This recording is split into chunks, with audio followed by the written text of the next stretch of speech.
आज की स्टोरी शुरू करने से पहले मैं आपके सामने कुछ सिचुएशनल क्वेश्चंस रखता हूँ। कल्पना कीजिए कि एक ईसाई बाहुल्य क्षेत्र में किसी मुस्लिम की मौत हो जाए, तो क्या उसके शव का अंतिम संस्कार ईसाई कब्रिस्तान में नमाज जनाजा के साथ करने दिया जाएगा? क्या इस्लामिक मजहबी रीति रिवाज के साथ उस व्यक्ति का शव ईसाई कब्रिस्तान में दफनाने दिया जाएगा? चलिए अब इस परिस्थिति को उल्टा कर देते हैं। कल्पना कीजिए कि एक मुस्लिम बाहुल्य क्षेत्र में किसी ईसाई की मौत हो जाए, तो क्या क्षेत्र के ही मुस्लिम कब्रिस्तान में उस ईसाई व्यक्ति का ईसाई रीति रिवाज से अंतिम संस्कार करने की अनुमति दी जाएगी? क्या किसी पास्टर को वहां शव दफनाने के साथ साथ बाइबल भी पढ़ने दिया जाएगा? इन दोनों प्रश्नों का उत्तर है नहीं। दोनों मजहबों में इसकी ना ही अनुमति है और ना ही इसके लोग कभी ऐसा करने देंगे। लेकिन इसी समूह के लोग सनातनी जनजातियों के साथ यही करने के लिए दबाव बना रहे हैं। बस्तर में जनजातीय भूमि पर ईसाइयों द्वारा जबरन ईसाई रीति रिवाज से शव दफनाने की जिद की जा रही है। यह पूरा षड्यंत्र बस्तर के सनातनी जनजातियों के विरुद्ध किया जा रहा है।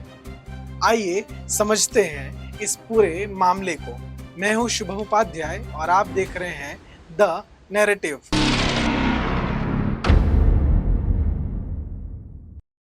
छत्तीसगढ़ के जनजातीय बाहुल्य बस्तर क्षेत्र में ईसाई मिशनरियों द्वारा दशकों से स्थानीय जनजातियों का अवैध कन्वर्जन कराया जा रहा है।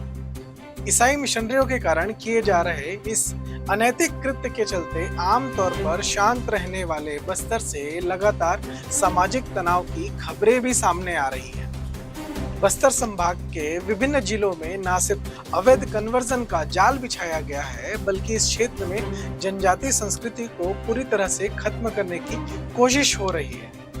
क्रिश्चियन मिशनरियों की इन गतिविधियों में बस्तर के जनजातीय क्षेत्रों में जनजातीय समाज की भूमि पर ईसाइयों के अंतिम संस्कार का षड्यंत्र भी शामिल है, जिसके चलते अब इस क्षेत्र में सामाजिक ताना बाना पूरी तरह से बिखरता हुआ दिखाई दे रहा है। दरअसल बस्तर के विभिन्न गांवों में यह विवाद देखा जा रहा है कि कन्वर्टेड समूह जनजातियों की भूमि पर ही शव दफनाने को लेकर अड़ा हुआ है और इसके लिए तमाम तरह के षड्यंत्रों को अंजाम दे रहा है। इन सब के बीच शव दफनाने को लेकर वर्तमान में नारायणपुर जिले के बेनूर थाना अंतर्गत कलेपल गांव से एक मामला सामने आया, जहां एक ईसाई व्यक्ति की शनिवार 10 अगस्त को मौत हुई थी। उसके बाद ईसाई व्यक्ति के परिजनों एवं क्षेत्र के ईसाई समूह का कहना था कि वो उसी स्थान पर शव दफनाना चाहते हैं जहां गांव के अन्य जनजातियों के शव को दफनाया जाता है।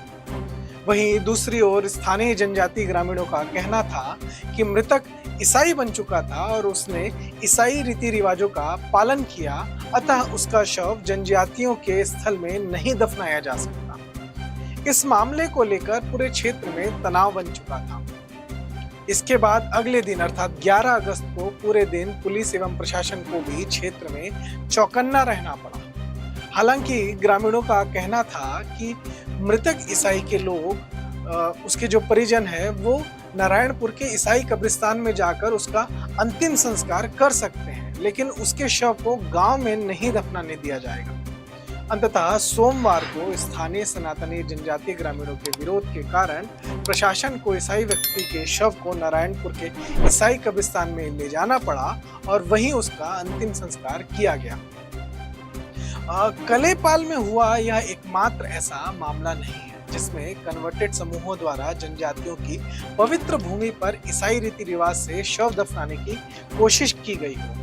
इससे पहले भी बस्तर के अलग अलग हिस्सों में यह षड्यंत्र जारी है। इससे पहले इसी वर्ष जुलाई के माह में बस्तर जिले के परपा थाना क्षेत्र के अंतर्गत एक गांव में ईसाई महिला की मृत्यु के बाद उसके ईसाई परिजन भी जनजातियों की भूमि पर ईसाई रीति रिवाज से अंतिम संस्कार के लिए अड़े हुए थे। इसका स्थानीय ग्रामीणों ने पुरजोर विरोध किया था।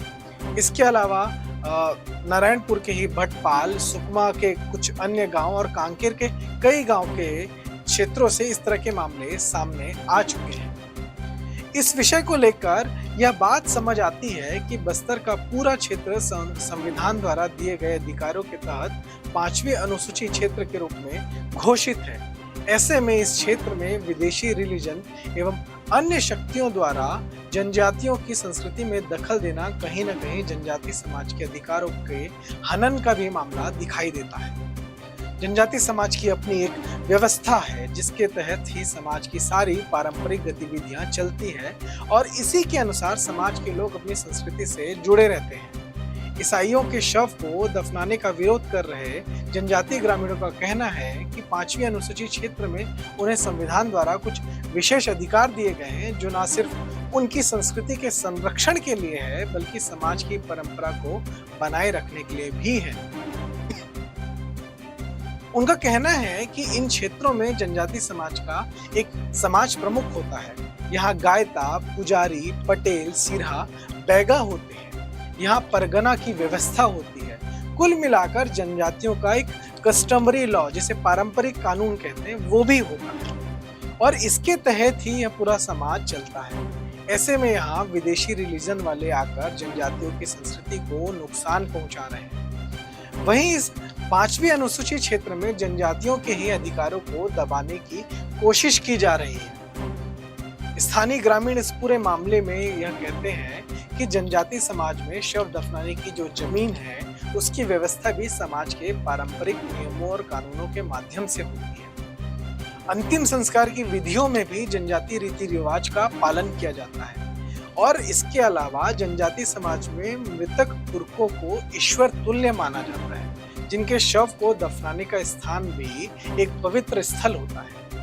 ऐसे में स्थानीय ग्रामीणों का मानना है कि जो व्यक्ति अपनी रूढ़ी परंपरा को छोड़ चुका है, जिसने बूढ़ा देव बड़ा देव को मानना छोड़ दिया है, जो व्यक्ति समाज के किसी रीति रिवाज को नहीं अपनाता, क्या ऐसे व्यक्ति को जनजातियों की पवित्र स्थली पर शव दफनाने दिया जाना चाहिए? इस प्रश्न का उत्तर देते हुए जनजाति ग्रामीण कहते हैं कि ऐसे किसी भी व्यक्ति का शव यहाँ नहीं दफनाने दिया जाएगा जो जनजातियों की संस्कृति को छोड़कर विदेशी संस्कृति में शामिल हो गया है। एक तरफ यह बात भी होती है कि मानवीयता के आधार पर किसी भी व्यक्ति के शव को दफनाने से नहीं रोका जा सकता, लेकिन इस विषय पर भी स्थानीय जनजाति ग्रामीण काफी सहजता से कहते हैं कि उन्होंने किसी के शव दफनाने में हस्तक्षेप नहीं किया है। लेकिन उनका कहना है कि यदि मृतक ने ईसाई रिलीजन अपना लिया है तो उसका अंतिम संस्कार ईसाई कब्रिस्तान में ही होना चाहिए। वो पूछते हैं कि यदि किसी क्षेत्र में किसी मुस्लिम की मौत हो जाए तो क्या उसके शव को ईसाई कब्रिस्तान में मुस्लिम रीति रिवाज से दफनाने दिया जाएगा? वह यह भी सवाल करते हैं कि किसी ईसाई की मौत पर उसका शव मुस्लिम कब्रिस्तान में ईसाई रीति रिवाज से क्या कोई करने देगा? तो जब ऐसा नहीं होगा तो ईसाइयों के शव को सनातनी जनजातियों के शव दफनाने के स्थल पर जबरन क्यों दफनाने की बात की जा रही है? इस शव दफनाने के षड्यंत्र के पीछे ईसाई मिशनरियों के 3 प्रमुख उद्देश्य हैं जो कहीं न कहीं बस्तर के लिए बड़ा खतरा है। इन 3 उद्देश्यों में पहला है ईसाईयत को बढ़ावा देना, दूसरा है बस्तर की जनजातीय संस्कृति को खत्म करना और तीसरा है बस्तर की शासकीय एवं जनजातीय भूमि पर अवैध रूप से कब्जा करना। इसे विस्तार से समझे तो मिशनरियों का यह षड्यंत्र स्पष्ट रूप से दिखाई भी देता है। यदि ईसाईयत को बढ़ावा देने की बात कहें तो यह नजर आता है कि बस्तर के अंदरूनी ग्रामीण क्षेत्रों तक मिशनरियों ने घुसपैठ कर दी है। जहां तक शासन प्रशासन नहीं पहुंचा है वहां भी मिशनरियों के पास्टर और नन पहुंच चुके हैं। इन क्षेत्रों में पहुंच के चलते ईसाई अब लॉबी बनाकर निर्णय ले रहे हैं, जिससे वो न सिर्फ क्षेत्र की सामाजिक परिस्थिति और संस्कृति ही नहीं बल्कि राजनीति को भी प्रभावित कर रहे हैं। बीते वर्ष हुए विधानसभा चुनाव के समय एक निजी मीडिया की ग्राउंड रिपोर्ट में यह खुलासा हुआ था कि इस क्षेत्र के कन्वर्टेड ईसाई परंपरागत रूप से तो कांग्रेस के वोटर हैं, वहीं 2023 के चुनाव में उन्होंने कम्युनिस्ट पार्टी का समर्थन किया था। वोट बैंक बनकर राजनीतिक समर्थन हासिल करने वाले ईसाइयों द्वारा इस पूरे क्षेत्र में ईसाईयत का विस्तार तेजी से किया जा रहा है और इसी विस्तार के क्रम में शव दफनाना भी एक बड़ा टूल है। वहीं दूसरे उद्देश्य का विश्लेषण करें तो यह बस्तर के जनजातियों के लिए सबसे बड़ा खतरा है। बस्तर की संस्कृति हजारों वर्षों से अपने मूल स्वरूप में बनी हुई है। सनातन सभ्यता की आरण्यक संस्कृति का प्रतिनिधित्व करने वाला बस्तर का जनजाति समाज आज इन विदेशी रिलीजन के मिशनरी एजेंट्स की अनैतिक गतिविधियों से जूझ रहा है। इन मिशनरी समूहों द्वारा बस्तर की जनजातीय संस्कृति, रूढ़ी परंपरा, रीति रिवाज और स्थानीय अस्मिता को पूरी तरह से खत्म किया जा रहा है। स्थानीय जनजातियों को प्रलोभन, भय, आतंक एवं दबाव के माध्यम से अवैध रूप से कन्वर्ट किया जा रहा है। कन्वर्ट होने के बाद जनजातीय परिवारों को ना ही किसी रूढ़ी परंपरा में सम्मिलित होने दिया जाता है और ना ही किसी देव स्थान में जाने दिया जाता है। उन्हें केवल और केवल चर्च जाने और ईसा मसीह की पूजा करने की अनुमति होती है। ऐसे में एक बड़ा वर्ग अब बस्तर की मूल संस्कृति से दूर होने लगा है, जो धीरे धीरे अपने पुरखों की परंपराओं को न सिर्फ भूल चुका है बल्कि उसका अपमान और उसका विरोध भी कर रहा है। तीसरे और मिशनरियों के मुख्य उद्देश्य की ओर देखें तो वह है जमीन पर कब्जा करना।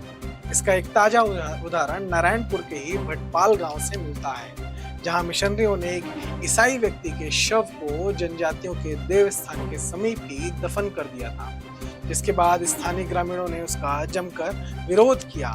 मिशनरियों ने उस भूमि को मृतक की निजी संपत्ति बताई थी, जो बाद में जांच में झूठी पाई गई। असल में वह संपत्ति शासकीय भूमि थी। ऐसे में यह भी समझा जा सकता है कि भविष्य में ऐसे स्थानों को चर्च या ईसाइयों की भूमि के रूप में परिवर्तित करने के लिए भी मिशनरी समूह ईसाइयों के शव को इस तरह से शासकीय भूमि में दफनाने को लेकर सक्रिय है। कुल मिलाकर देखें तो ग्रामीण जिस तरह का आरोप इन मिशनरियों पर लगा रहे हैं उसमें सच्चाई नजर आ रही है। एक तरफ जहां बस्तर में हजारों वर्षों से जनजाति समाज अपनी संस्कृति परंपरा का पालन करते हुए आ रहा है, ऐसे में वहां शव दफनाने को लेकर अवैध कन्वर्जन के षड्यंत्रों को अंजाम देकर ईसाई मिशनरी समूह ने पूरे बस्तर के माहौल को तनावपूर्ण बना दिया है। और यही तनाव अब इस पूरे क्षेत्र में, इस पूरे जगह में, इस पूरे बस्तर रीजन में कहीं न कहीं बड़े विवाद का कारण बन रहा है। यह थी द नैरेटिव की एक्सक्लूसिव स्टोरी।